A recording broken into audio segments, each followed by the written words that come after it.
আসসালামু আলাইকুম, কেমন আছেন সবাই? আশা করি ভালো।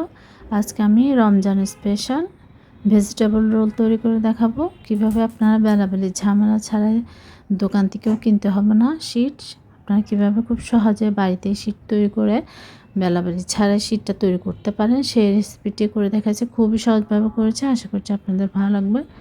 আমি এখানে চুলায় কড়াই দিয়ে দিয়েছি, পরিমাণ মতো তেল দিয়ে দিয়েছি। এটা যেহেতু ভেজিটেবল রোল বানাচ্ছি, এখানে আমি পেঁয়াজ দিয়েছি 1 কাপ পরিমাণ। পেঁয়াজের পরিমাণটা একটু বেশি দিবেন।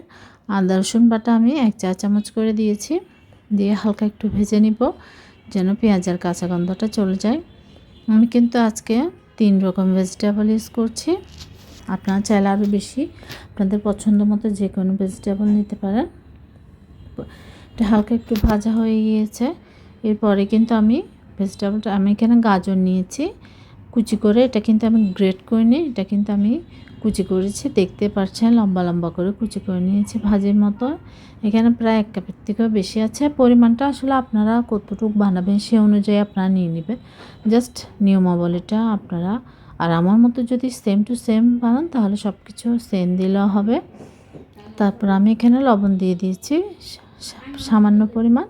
বাঁধাকপি দিয়েছি, বাঁধাকপি নিয়েছি আমি কুচি করে, একদম কুচি করে 1.5 কাপ পরিমাণ, 2 কাপের মতো হবে। আপনার আসলে বললাম ভেজিটেবলটা কিন্তু আপনাদের পছন্দ মতো। আর আমি গাজর দেওয়ার সাথে সাথে কিন্তু বাঁধাকপিটা দিনে, যেহেতু বাঁধাকপি খুব সহজেই নরম হয়ে যায়, যার জন্য আমি গাজরটা হালকা একটু সিদ্ধ হওয়ার পরে কিন্তু আমি বাঁধাকপিটা দিয়েছি।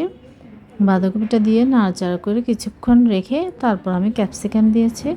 এখানে ক্যাপসিকাম 1/2 কাপ পরিমাণ আছে কুচি করা, সেটা দিয়ে দিলাম। তারপর পেঁয়াজ কুচি দিচ্ছি, পেঁয়াজের কলি, পেঁয়াজ পাতা বলে কলি বলে, সেটাকে কুচি করে দিয়েছি 1/2 কাপ পরিমাণ।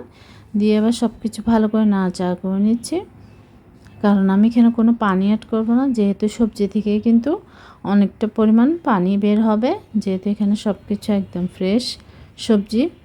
সয়া সস দিচ্ছি আমি এখানে 1 চা চামচ পরিমাণ, দিয়ে ভালোভাবে নাড়াচাড়া করে নেব। আর এটা কিন্তু আমি চুলার আঁচটা কিন্তু একদম হাই টু মিডিয়ামে রেখে রান্না করে নিচ্ছি, আর একটু ক্রাঞ্চি অবস্থায় নামিয়ে নেব। এটা কিন্তু একদম বেশি নরম করে ফেলবো না। দেখুন এটা কিন্তু অনেকটা পরিমাণ সিদ্ধ হয়ে এসেছে। এটা অনবরত কিছুক্ষণ পর নাড়াচাড়া করবো, ঢাকনা দিব না। এখন হয়ে এসেছে অনেকটা পরিমাণ সিদ্ধ। এটা একটু হালকা ক্রাঞ্চি অবস্থায় নামিয়ে নেব। খুব সহজ, আপনারা কিন্তু খুব অল্প উপকরণ দিয়ে কিন্তু এই ভেজিটেবলটা রান্না করে নিতে পারবেন। টমেটো সস দিয়েছি আমি এখানে 2.5 চা চামচ পরিমাণ, দিয়ে এবার নাড়াচাড়া করে নিয়েছি। আমি 1/2 চা চামচ পরিমাণ গোলমরিচ গুঁড়া দিয়েছিলাম, সেটা স্কিপ হয়ে গিয়েছে। তারপর কর্নফ্লাওয়ার দিয়েছি এখানে 3 চা চামচ পরিমাণ। কর্নফ্লাওয়ারকে আমি 2 চা চামচ পরিমাণ পানি দিয়ে গুলিয়ে নিয়েছি, সেটাও দিয়ে দিলাম।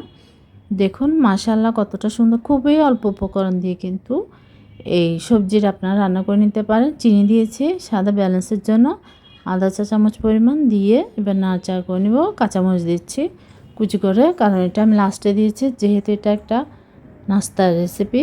আর রমজানে অত বেশি ভাজাভাজি অত ঝাল না খাওয়াটাই ভালো।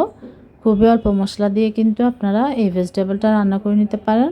এটা কিন্তু অনেকটাই হেলদি ওয়েতে, অত অতিরিক্ত মশলা ইউজ করা হয়নি। ফ্লেভারের জন্য ধনেপাতা দিয়ে এবার আমি সামান্য একটু নাড়াচাড়া করে কিন্তু নামিয়ে নিব। দেখতে পাচ্ছেন মাশাআল্লাহ লুকটাই কতটা সুন্দর হয়েছে। ট্রাস্ট মি, খেতেও কিন্তু অনেক মজা হয়েছে। আশা করছি আপনারা আমার মতো খুব সহজে এই ভেজিটেবলটা রান্না করে নিতে পারবেন। এবার আমি ডোটা রেডি করে নেব। 1 কাপ পরিমাণ ময়দা নিয়ে নিয়েছি, আপনারা অবশ্যই ময়দাটা নেবেন এই শীটটা তৈরি করার জন্য। তারপর লবণ দিয়েছি স্বাদ অনুযায়ী, সয়াবিন তেল দিয়েছি 1 টেবিল চামচ পরিমাণ, দিয়ে আমি প্রথমে শুকনো উপকরণগুলি ভালোভাবে মিক্স করে নেব। এরপরে নর্মাল তাপমাত্রা পানি দিয়ে ব্যাটারটা আমি রেডি করে নেব। আপনারা দেখতে পারবেন কীরকম কনসিস্টেন্সি হবে ব্যাটারের। প্রথমে কিন্তু সব কিছু ভালোভাবে মিক্স করে নিচ্ছি, এরপর আমি নর্মাল তাপমাত্রা পানি দিয়ে দিচ্ছি। পানিটা কিন্তু আপনারা একসাথে দিবেন না, অল্প অল্প পরিমাণ দিবেন, আর অল্প অল্প পরিমাণ দিয়ে নাড়াচাড়া করবেন।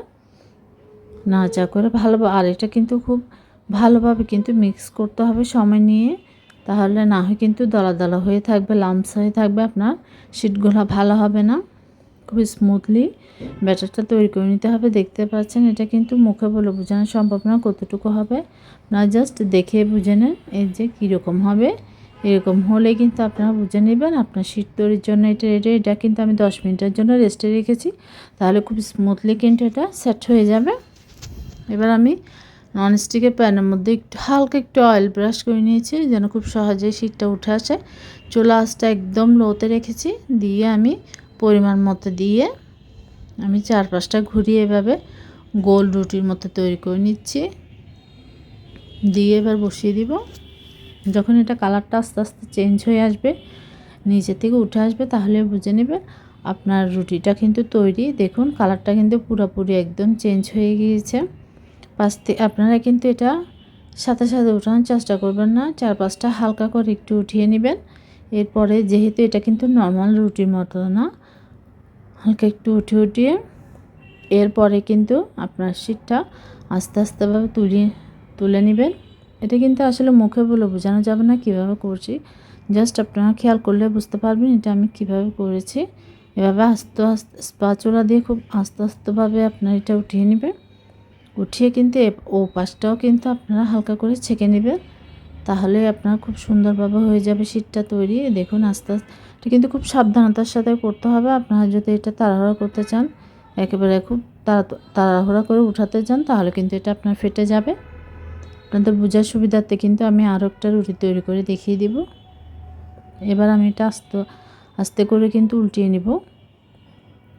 এটা কিন্তু যেহেতু খুব পাতলা হয়, যার জন্যই কিন্তু এটা খুব আলতো হাতে করতে হয়।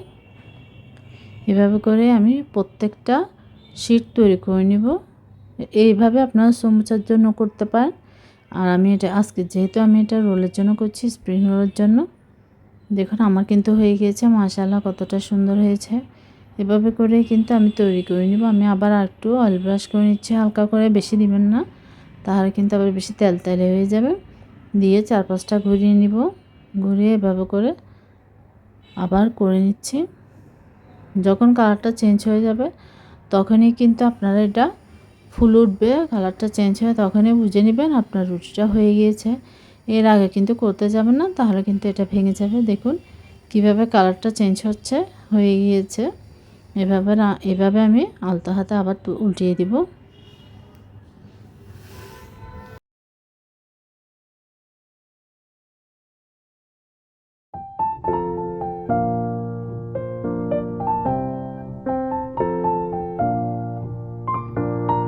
রোলটা তৈরি করার আগে একটি গ্লু তৈরি করতে হবে। সেটার জন্য আমি এখানে 2 টেবিল চামচ পরিমাণ ময়দা নিয়ে নিয়েছি এবং পরিমাণ মতো পানি দিয়েছি। পানিটা কিন্তু বেশি দেওয়া যাবে না, কারণ এটা খুব ঘন আঠালো হতে হবে, যেন এটা রোলটা খুব সুন্দরভাবে আমরা এই গ্লুটা দিয়ে লাগিয়ে একদম সেট করতে পারি। যার জন্য কিন্তু এই গ্লুটা তৈরি করতে হয়, সেটা কিন্তু ঘন করে করতে হবে।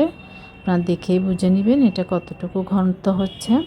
এভাবে করে কিন্তু তৈরি করে নিব। আমি গ্লুটা তৈরি করে নিব। প্রথমে রোলটা তৈরি করার আগে দেখুন মাশাআল্লাহ করে কতটা সুন্দর হয়েছে। আপনারা থিকনেসটাও দেখে নেন কীরকম পাতলা হয়েছে, একদম পাতলা। এভাবে করে কিন্তু পাতলা করে করতে হবে, তাহলে কিন্তু খুব সুন্দরভাবে আপনারা এই স্প্রিং রোলের শিটগুলো বাড়িতে তৈরি করে নিতে পারবেন।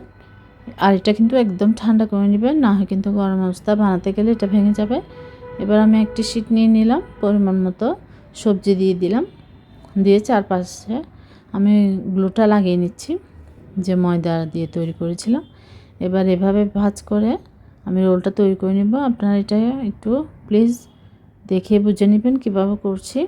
ঘুরিয়ে ঘুরিয়ে কিন্তু এই রোলটা তৈরি করে নিব। মাশাআল্লাহ এভাবে করে প্রত্যেকটা রোল আমার তৈরি করা হয়ে যায়। একটু যারা নতুন তাদের একটু হয়তো বা কষ্ট হবে, কারণ যেহেতু এটা শীটটা কিন্তু অনেক পাতলা হয়, যার জন্য এটা একটু আপনারা একটু সময় নিয়ে খেয়াল করে করবেন, তাহলে কিন্তু আপনারা খুব সহজেই তৈরি করে নিতে পারবেন। দেখতে পাচ্ছেন মাশাআল্লাহ করে প্রত্যেকটা রোল কিন্তু আমি তৈরি করে নিয়েছি। আপনারা চাইলে, যেহেতু এটা রমজানে, আপনারা রমজানের আগেও কিন্তু এটা ফ্রোজেন করতে পারেন এয়ারটাইট কন্টেনারে বা জিপলক ব্যাগে ভরে, কিন্তু আপনারা এটা প্রায় 1 মাসের মতো ফ্রোজেন করে রাখতে পারেন। তাহলে কিন্তু রমজানের সময় আর ঝামেলা হবে না। আপনারা যদি রমজানের আগে ফ্রোজেন করতে চান, তাহলে কিন্তু খুব সহজে রমজানের সময় আপনাদের খুব সহজ হবে। ইফতারের আগে জাস্ট 5 মিনিট আগে বের করে আপনারা এটা সামান্য একটু নর্মাল হলেই কিন্তু আপনারা ভেজে নিতে পারবেন। আমি কিন্তু এটা ফ্রোজেন করে রেখেছিলাম। এবার আমি 5 মিনিট আগে বের করে রেখেছিলাম। এবার আমি এটা ভেজে নেব। প্যানের মধ্যে আমি পরিমাণ মতো তেল দিয়ে দিব। আমি অতিরিক্ত পরিমাণ তেলটা দিলাম না, একদম ডুবো তেলে ভাজছি না, কারণ এটা আবার তেল চোষা হয়ে যাবে। আর আপনার লোহার কড়াইতে দিলে তেলের পরিমাণটা একটু বেশি দিয়ে ভাজতে পারেন, কিন্তু ননস্টিকের প্যানে আমি একটু তেলের পরিমাণটা কমিয়ে দিই। দিয়ে কিন্তু, আর এটা কিন্তু যেহেতু একদম ফ্রিজ থেকে নামানো, ফ্রোজেন করা, যার জন্য এটা আমি একটু একদম মিডিয়ামে রেখে এটা সময় নিয়ে কিন্তু ভেজে নিচ্ছি। কারণ আপনার চুলা আঁচটা যদি হাই থাকে তাহলে উপরে কালার চলে আসবে, কিন্তু আপনার ভেতরে এটা শক্ত থেকে যাবে, ঠান্ডা ভাবটা থেকে যেতে পারে। যার জন্য একটু সময় নেওয়ার সাথে সাথে তৈরি করে যদি আপনি করতে চান তাহলে আপনার মিডিয়াম টু হাই আঁচে রেখে কিন্তু ভেজে নিতে পারেন একটু সময় নিয়ে। দেখতে পাচ্ছেন মাশাআল্লাহ করে আমি এভাবে প্রত্যেকটা রোল কিন্তু খুব সুন্দর করে ভেজে নেব উল্টিয়ে পাল্টিয়ে।